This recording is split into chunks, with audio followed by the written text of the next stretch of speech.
आगे देखिएगा, ये है लक़द जिता। यहाँ जीम के बाद हमजा है और अक्सर लोग इसको पढ़ते हैं लक़द जीता शैअन, यानी कि हमजा की जगह या को दे देते हैं, यहाँ पर हरूफ को ही बदल देते हैं और ये बहुत बड़ी गलती है। यहाँ पर आपको हमजा नजर आ रहा है। हमजा जब भी साकिन होता है तो हमजा पर झटका देकर पढ़ा जाता है, तो हमजा को हमने झटका देकर पढ़ना है। लक़द जिता, मेरे साथ आप भी पढ़िएगा।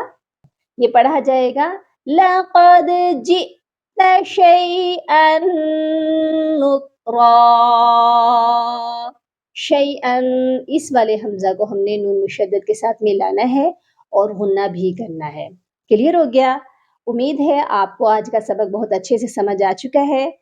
इसी तरह की वीडियोस देखने के लिए हमारे पेज इक़रा जवाहिरुल कुरान को फॉलो कर लीजिए। अपनी दुआओं में याद रखिएगा और अपना बहुत सारा ख्याल रखिएगा। फ़ी अमानिल्लाह।